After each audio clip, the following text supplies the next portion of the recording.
Hello ladies and gents, welcome back to another Pro Evolution Soccer 2020 video where we're looking at the Wonder Kids. So we're looking at players that are 20 years or younger. So I've listed it in position order. So we're going to start off at the bottom with the goalkeepers, and we have Lafont and Donnarumma. Out of these two, I would probably edge towards Donnarumma, although Lafont is a very capable and very good goalkeeper in PES 2020. The main standout, not only just the stats are better for Donnarumma, but that form stat being 7 means you can pretty much rely on him to start every single game and be on form. So we've got a number of defenders. So if I was to choose a goalkeeper out of these two, it would be Donnarumma. Now we have a number of defenders here, and De Ligt is clearly the standout player here. Really good defensive awareness, ball winning, aggression, form, jump, physical contact, absolute beast of a defender. He's not the quickest. He's only got 73 for acceleration, but that's decent enough to hold off most pacey forwards, even if you wanted to play a high line. So let's exclude him because he is a standout and freak of nature. So moving down, we have Sar. He has good speed and acceleration, good heading abilities. So, going up for corners. Certainly one of the standout stats here is physical contact. But then we move to his defensive awareness, ball winning, all good there. And he's got a form stat of 6, which is very good. And 182 centimeters in height is, always a consideration when picking defenders. But he does only weigh 73 kilograms. So, whilst he has 80 for physical contact, you may find him be one of these players that sort of gets knocked off the ball quite easily. Let's move to Kamara. Now, this is a really good player for bringing the ball out. He's got good low pass stats, ball control, excellent speed and acceleration. Good in the air as well, 84 for jump, good physical contact, good balance, very good balance in fact, which is, again allows him to bring the ball out pretty safely, and he's got better defensive awareness, ball winning, and also a form stat of 6. He's also 184 centimeters tall. So if I was to pick one out of these two, it would be Kamara. Moving down to Konate. So let's just take a look at his stats. Again, really quick defender there. Good low pass stats. Always nice to have that. So it's one of those nice to have stats, that is, for a defender. A good acceleration. Brilliant physical contact. Good balance as well. And then moving on to his defensive awareness, ball winning. Very good. Form stat 6. 192 centimeters. So now he is suddenly my top pick for the for these defenders. And then lastly is Zagadou. Also very good passing stats there for not just low pass but lofted pass as well. Very good for a defender. Okay, decent speed and acceleration, and very good physical contact. Defensive awareness and ball winning, decent. Again, form stat 6, 196 centimeters tall, and I have been playing with him this season and he has been okay. But if I was to pick 2 out of this lot, excluding De Ligt, it would have to be Kamara and Konate. They just really do stand out for me. Moving to the fullback positions, there wasn't much choice here, but this guy is absolutely incredible. He's got really good stats across the board, and even more so when I come to his skills. So acceleration 86, 84 speed, that's really good. Really nice balance as well, 79. So he's able to hold off a tackle or two. Good dribbling and tight possession and ball control. Form stat of 5, which is pretty good, and he's left footed, which is great for a left back. I hate it we've got a left back and he's right footed. And there it is, the key stat for me, pinpoint crossing. Very important for a fullback position. Certainly the way I play. Moving on to Pedro Porro. So great speed, acceleration, stamina, all really good. Not got the greatest physical contact or balance stats, which is a bit of a concern going forward. So you have to try and keep him away from opposition, but he has got good dribbling and ball control. Decent form stat, and he has got through passing. He hasn't got pinpoint crossing, which sort of deters me from picking him maybe. But let's just take a look at James here. So his stats, very, very good. Lofted pass, 83. That is very good for a defender. He isn't the quickest, which could be a problem in getting to those advanced areas. But, you know, if he's on the overlap, the speed doesn't matter too much. It's more for getting back and defending and, you know, getting around on the cover. But 76 isn't, and 74 for speed, 76 for acceleration, sorry, and 74 for speed is not bad at all, and would be quite adequate. Good stamina as well. That's always important for a fullback position. Otherwise, you know, they're going to tire very, very quickly. They have one of the busiest jobs. You know, defensive awareness and ball winning isn't that great, but he's got plenty of skills here, and there it is, that really important one, pinpoint crossing. With that 83 lofted pass, he could be very, very dangerous. And let's not forget the curl as well, being an important stat when you're using pinpoint crossing. So that's 78, which is very, very good. So if I was to pick one of these two, it would have to be James, I think, just simply because of that lofted pass. That's just too devastating to ignore. So next up, the defensive midfield positions, Declan Rice and Florentino Luis. And for me, Florentino Luis really does stand out for me. 85 defensive awareness, 87 ball winning, 6 for this form stat, 180 centimeters tall. Very important, because when the goalkeepers take those long kicks, it's him that will be probably in and around that area to clear up. But very, very good stats everywhere else. Nice low pass stats. It could be higher, and he will grow. But yeah, really, really good stats overall, and all in the right places, in my opinion, for a defensive midfielder. Declan Rice isn't too bad though. He's not too shabby at pretty much most things, and he also has good ball winning and defensive awareness. And he is at 185 centimeters in height, and a good form stat of 6. So in comparison, you know, they're very, very close. I do like the fact that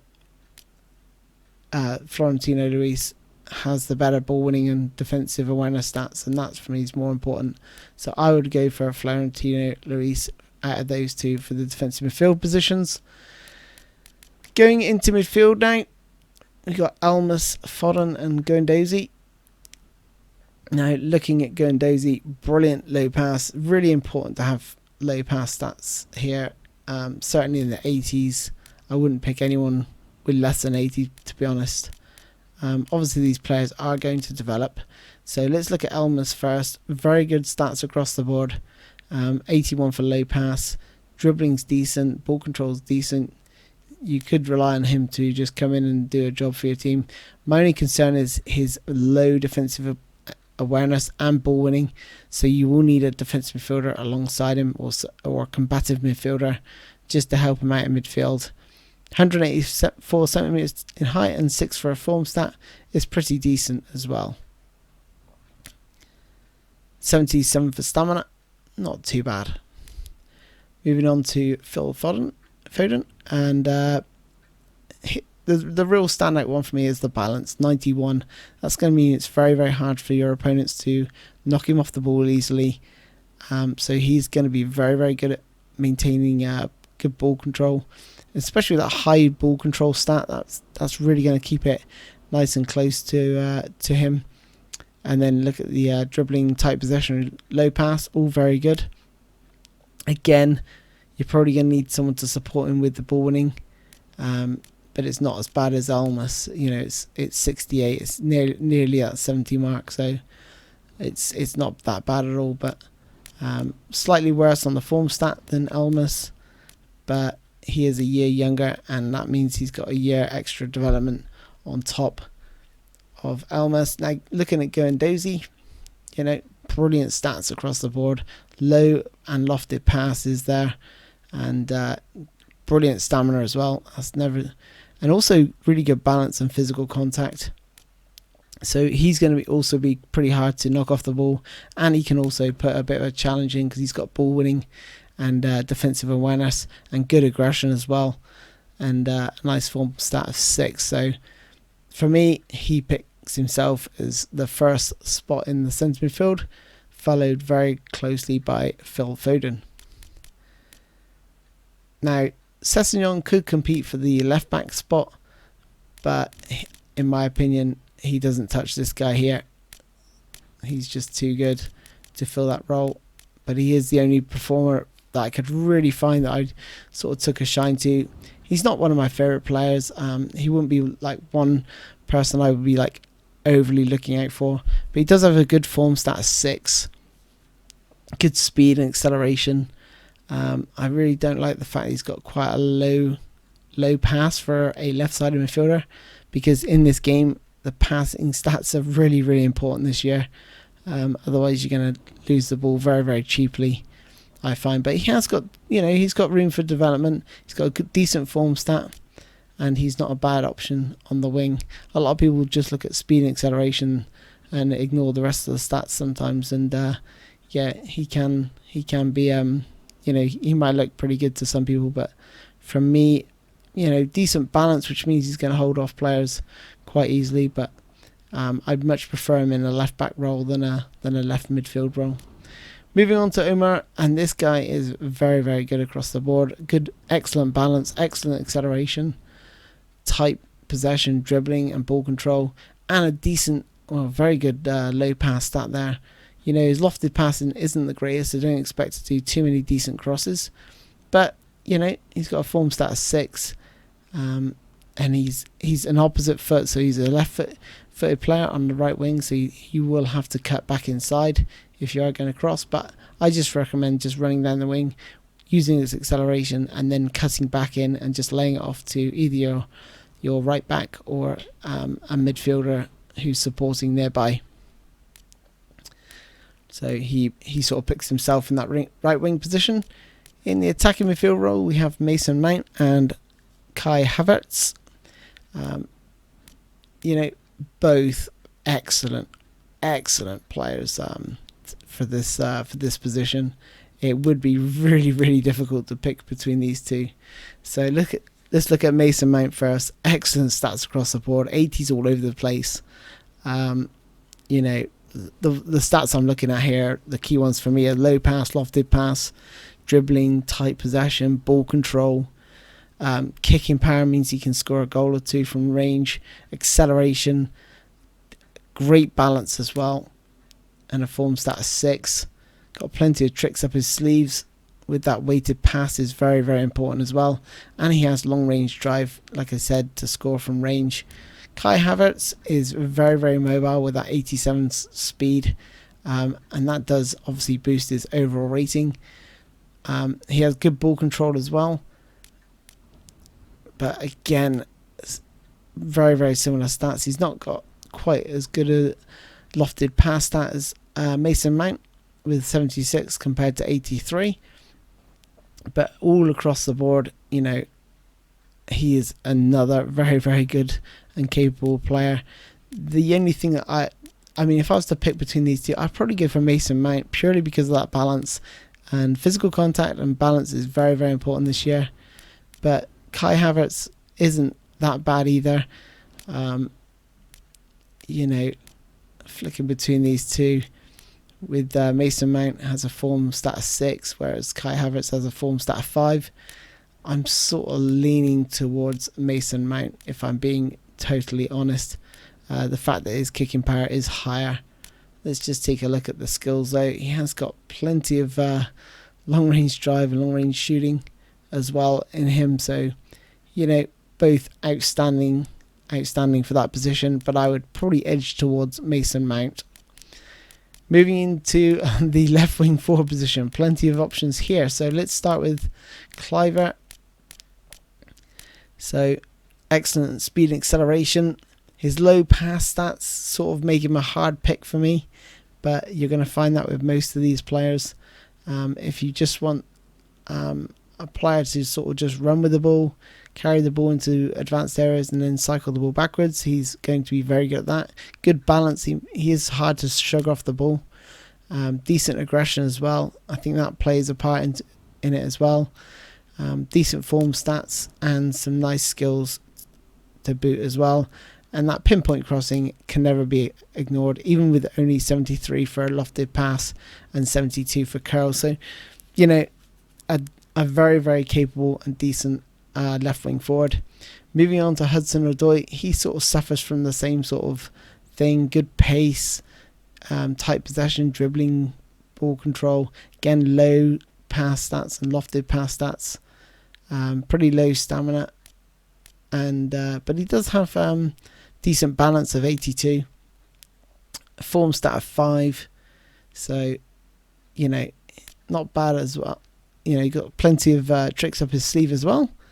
Dipping shot, one of them as well. So it's you know, he has got a lot going for him, and he has got an upward trajectory for his development. But I mean, they're all going to have that at this age. But yeah, so moving on to Rodrigo. Brilliant dribbling stats, speed and acceleration. Again, same issue again. Low pass and lofted pass being very, very low. Balance is pretty decent. One of the stats that he sort of stands out with over the other two is the finishing stat for 75, so you can actually bring him in, cut him inside, and he is right-footed on that left wing, so he can cut inside and get the odd goal for you as well.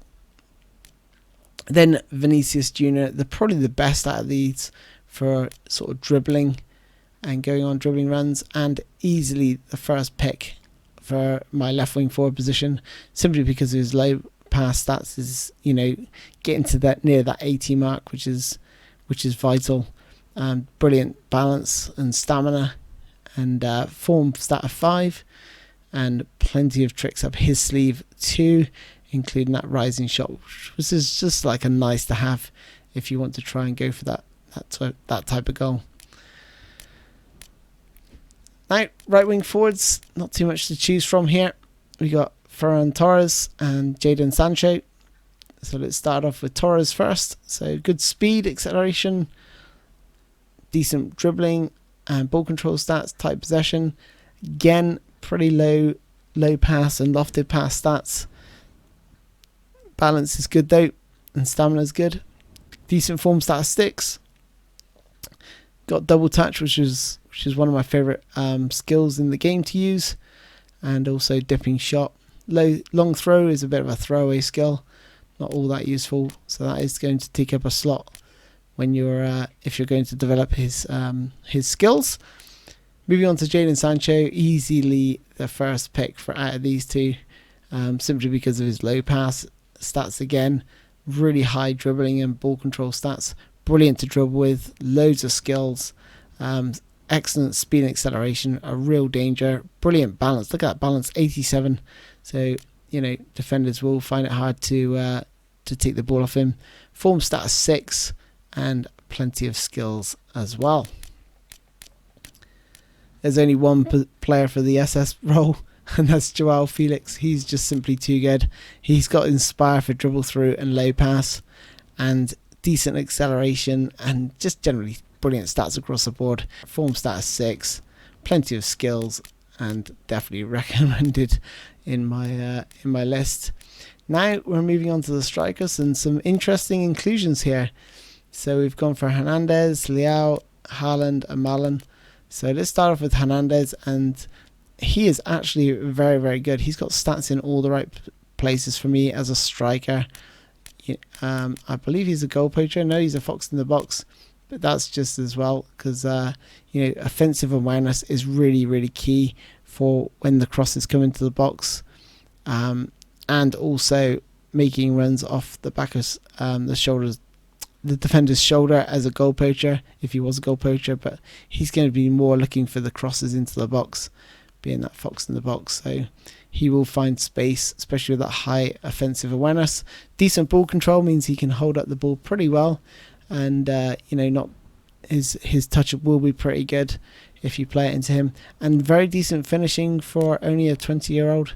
79 is not to be shouted about. Decent speed and acceleration, always good for, like I say, that if you wanted to convert him to a goal poacher, you could absolutely do that. And look at that, physical contact 77, that is very good for a 20-year-old striker. And 5 for form, and he also has some nice stats here, most noticeably the first time shot. That can never be underestimated. Moving on to Liao. Absolutely brilliant time using him the other day for AC Milan. I was like trying the combination of Ibrahimovic and I just couldn't get it to work on its own, so had to put Liao up with him as well, and that partnership just works so well when I was using that formation and tactic. But yeah, brilliant speed and acceleration, decent finishing stats, decent offensive awareness, really good ball control and dribbling. So that, again, he can hold the ball up very, very easily. Really good physical contact, so he's going to be hard to knock off the ball. And definitely one of my my top picks there. The man at the moment, everyone's talking about him, Harland. And yeah, great stats across the board. I've had a really good time using him in my Master League. Look at that physical contact, 84. He is an absolute beast of a player, and really can bully defenders. 81 for finishing at 19 years of age. That is very, very good. So let's just take a look at his skills and playing styles. So you got long range shooting, rising shots, first time shot, all good to have. And a really key one for this guy is heading. So he is going to be a real threat in the air and cause all sorts of problems. He is a goal poacher as well, so he will look to play on the shoulder of the last defender. Moving on to Marlon, and the final wonder kid in this series is Marlon, who has excellent speed and acceleration, brilliant balance, brilliant finishing as well, 80 for finishing, low pass, that is a real key one for me, it being 80. If you compare that to Harland, it's only 65, making it very, very hard to sort of build up from him, unless the pass is very, very easy. But Marlon really, really did stand out for me in terms of his passing stats and tight possession, dribbling, ball control. And like I said, his finishing at 80 is very, very good for a 20-year-old. So, and he has a form stat of 5. Plenty of nice skills here. Marseille turn. He also has heading as well. He's 180 centimeters tall, and that's all going to come in very, very nicely. Oh, let's not forget his physical contact and balance stats are excellent, as is his jump. He is an absolute unbelievable finding. I've never even heard of this guy, I'm going to be honest, but if I was going to play my Master League, he would definitely be on one of my picks for a young player. So there we are, ladies and gents. That concludes the top 30 Wonder Kids. Let me know your thoughts in the comments below. I'd be interested to hear if I've missed any that you think should be there. There was a lot of ones I could have included, but for me, these were the standout young Wonder Boys in PES 2020. Thanks for joining me, guys. I'll see you soon. Bye bye.